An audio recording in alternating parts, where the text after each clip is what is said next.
Good afternoon, everyone. Welcome to the Transportation and Economic Development Subcommittee on today, February the 6th. I am calling to order this meeting, and Ms. Deister, would you please give us a review of what we're going to have on our agenda? Correct.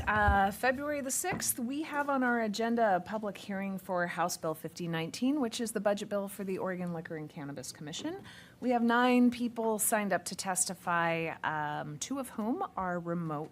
And you've got a witness registration list in front of you. To the extent that folks wander in, you may want to give them an opportunity at the end of the hearing as well. Sure will. Thank you. Yep. And the only other thing I would note is that answers to questions posed over the course of the agency's budget hearing have been posted to Olcc under Monday, February the 3rd's meeting materials. So, Great. Thank you for that, Ms. Deister. Okay, so I am going to open up a informational meeting here for now. And excuse me. You can tell I've been gone for a while. Excuse me. Chair Woods and Chair Gomberg, members of the committee, Michael Gatlin. I am indeed the immediate past president of the Cannabis Industry Alliance of Oregon, to which Nikki referred. I need to keep this in mind. In Oregon last year, liquor stores had a minor decoy compliance rate of 68%. In the same year, there were 3,027 deaths that were directly attributed to alcohol consumption. Marijuana stores, on the other hand, had a minor decoy compliance rate of 90%, which has been consistent at that level for years, and 0 deaths. From a public safety standpoint, marijuana is not the problem that alcohol is. From a public health standpoint, marijuana is not the problem that alcohol is. And also to encourage it to look more to how to minimize the damage of alcohol in the state while maximizing the benefits and economic opportunity of marijuana. Historically, we've looked at these two kind of in reverse. But I think the numbers tell a different story. And to close, I'd like to... Chair. Well, thank you, first of all, for excuse me, being with us this afternoon, but more importantly, for your role in a valued Oregon industry. But you anticipated my question when you talked about the minor decoy program, and I am not at all happy with the statistics we're hearing in the alcohol industry, but I'm trying to wrap my head around the response that we're getting in the cannabis industry with increased security, cameras, signage, more controlled environment, and we still find that with minors coming in with identification that says they are not yet 21, 1 in 10 times they're still being sold. Help me understand how that's happening. Chair Gomberg, it's a wonderful question, and I think, in my role overseeing compliance at Nectar, it's something that I have a personal daily responsibility for. And when we have, I believe, a couple of times failed minor decoy stings, which unfortunately is normal course of business for any company of our size, we have found that it generally breaks down to error at the point of sale. And so we have continually implemented new and ongoing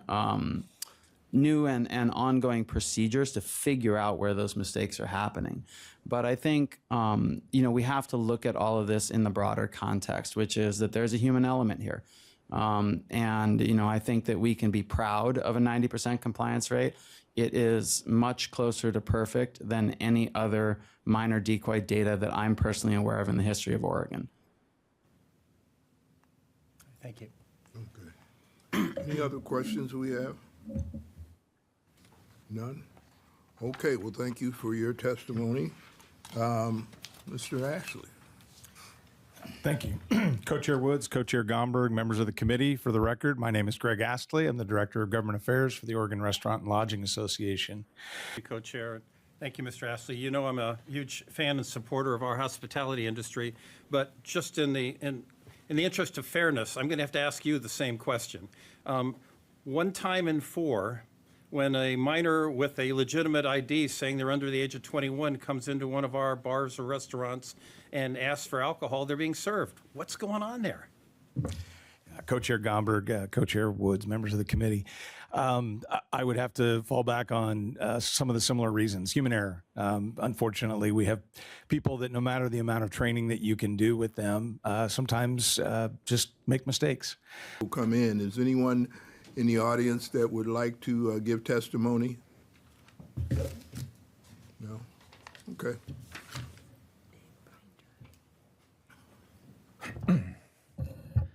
Good afternoon, Chair Woods, Co-Chair Gomberg, members of the committee. My name is Marshall Koba, here this afternoon representing the Associated Liquor Stores of Oregon.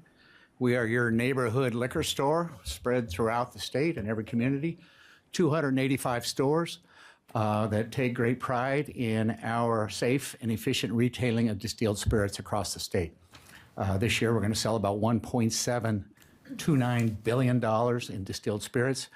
And actually, I've been with the liquor stores for about 20 years now, and I believe it's the first year that we've got a projection of a downturn in sales, which I think is fascinating.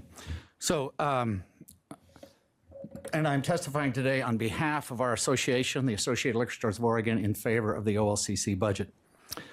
The Olcc and liquor stores collaborate to maintain a robust control system for selling distilled spirits. But I would like to talk about a couple of things in their budget. Liquor stores support the completion of the new Olcc distribution center, the warehouse. Investments in the warehouse and the IT systems will modernize the distribution center. The new distribution center's value lies in introducing efficiencies to the current system and sometimes chaotic due to outdated technology. Currently, the Olcc distribution center operates with technology that is 50 years old. And completing the new warehouse is expected to benefit all Oregonians by saving the state money and creating more efficiencies. I'd now like to talk about, there's been a data point pointed out in this committee for the last 3 or 4 days, 68%. I'd like to talk about that for a minute in minor decoys. Liquor stores are required to adhere to all liquor laws, similar to any other business selling alcoholic beverages. Prior to 2020, the Olcc hosted annual training sessions for all liquor stores. During these trainings, the Olcc reviewed rules, operations, merchandising, and other relevant topics, providing educational experience. Also, before 2020, minor decoy compliance rates were traditionally 80% or higher for liquor stores. Though 80% is still not ideal, it is significantly better than the 68% that has been discussed here. I'd just like to make sure everybody understands statistics and numbers. 68% was 22 out of 285 stores. 22, and 15 of them were successful, 7 of them failed. So, I mean, as we look at 68%, we're not talking about 285 stores we're walked into in a minor decoy. 22 were done, and 68% was the number. It's not a good number. I'm not sitting here saying it is, but let's just understand the statistics as we're talking about 68%. We support that number being much higher. Minor decoy operations were halted in 2020 and did not resume until May of 2022. Instead of the investment in enforcement officers, which is being discussed, we would propose an investment in better training for the stores. A small investment in computer-based training program, which could be broadcasted to stores over the new point-of-sale investment being provided to stores in the IT package would be a smart investment. Within a 2-year period, I'm confident that the compliance rate will improve significantly. If this does not occur, we'd be happy to come back in 27, 29 and lead the charge on additional efforts. Director Prins on Tuesday, and I went back this morning and re-listened to it again, talked about the alcohol training program and said that the alcohol training program needs a complete overhaul. It is pretty dated. Olcc is working on updating with new tech, and when we train, we have better results. And I'm here to suggest that there has not been any training, or very little training in the last several years between the Olcc and liquor stores, and we seek that training, we want that training, and we want compliance across the board to go up. And there's no question about that. We had a hearing yesterday in Chair Wynn's committee. Just in the last hour or two, there's been some communication between the Olcc and us talking about getting together to talk about talk about minor decoys and training, and we are all for that. That's the kind of stuff that we've been looking for, and I know that there's been some significant changes at the OLCC over the last several years, and part of that has been the staffing related to retail services, and we believe that is now starting to, everybody's on board, and we're looking forward to the future when it comes to all the things related to liquor stores and compliance and training and all the things that we need to know. The OLCC and the liquor store share a symbiotic relationship, and from time to time we may disagree, but this is healthy, and in the end this relationship bonds even stronger. We look forward to continuing to work with the OLCC to make our control system even stronger. If I can hit on the statistics just for a second, 15 out of 22 is 68%. 18 out of 22 is 82%. So if 3 of those were higher, we'd be at 82%, we'd be a good number. 20 out of 22 is 90%. So, I don't want everybody to leave here alarmed and about 68%. And I am, I do have to make a comment about the comment that was just made in this same seat. To suggest that 68% and 3,000 deaths are somehow tied together is offensive and absurd. And that's not what's happened. And to put those into the same sentence in front of this committee is offensive and absurd. And I would like to thank this committee. I have not been back here since 2021. We didn't testify last session, but there was a significant package passed here on the agent compensation. I had to bring my 3-ring binder. It weighs about 50 pounds. Impressive. I've been packing it around for 20 years.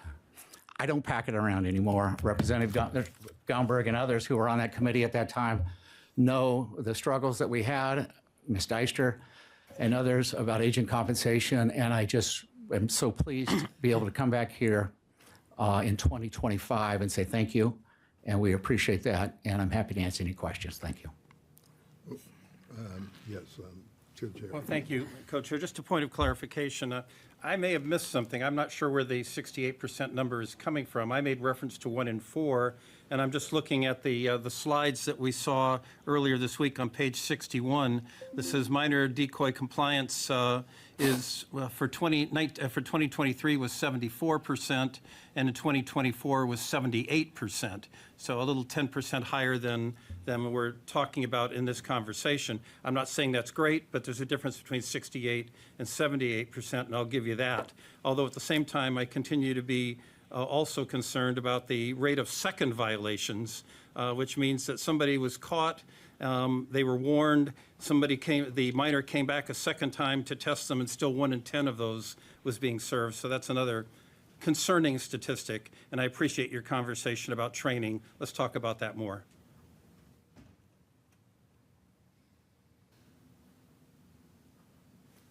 You have That wasn't really a question. I just, well, I wanted to clarify 68% sure. versus 78%. Understand, Co-Chair.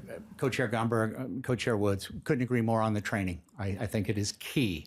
And 285 liquor stores across the state are looking forward to additional training. Right. Well, thank you for that clarification, too, and our education on little statistics there. Yes. Yeah, thank you, Mr. Co-Chair.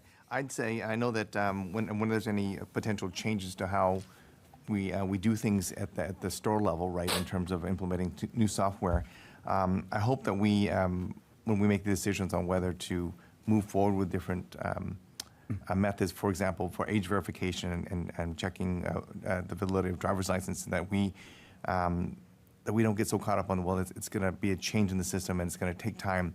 There are other states that are doing it, so it's just a matter of political will. It's a matter of how much we want to do it. The technology now is much more. It's much easier now. I think I was in, again, you might know that I own a bar in Utah, and it was simply learning how to figure out what their age verification system is. It's typically it's an app on a mobile device, and you're able to scan, and it will give you immediate feedback to tell you if that license is valid. It's actually not a fraud, because all we can tell right now here in Oregon is that whether the age is correct or not. It regurgitates the date, the date of birth, and whether they're actually 21 and over or not. It doesn't tell you if that license is actually a real driver's license or not. That's all. That doesn't have the capability, but in Utah it does.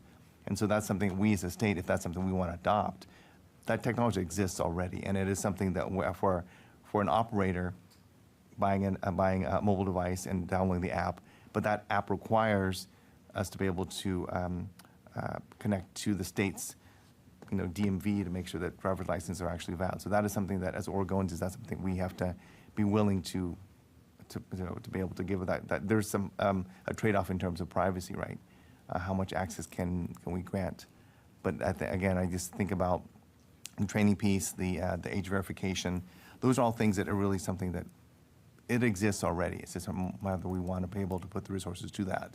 And I think, as we've heard from industry too, industry wants it. I think all we have standing between, a liquor store owner or a restaurant owner is what's standing us between the owner and a fine is the frontline employee that may or may not. Again, things happen, mistakes happen, but a mistake that is out of the control of the owner of the business could really have some serious ramifications for their livelihood. Representative Nguyen, you bring up a very good point. I was thinking this. Well, we got technology. The licenses now have barcodes and other information that you can scan, and it's interesting to know that the state of Utah is doing something like that. So as we go forward here, that may be an area that we really need to look at a little bit closer, to ensure that we're taking as much of the human element out of this verification piece, since that is an area of potential error, I should say. Okay.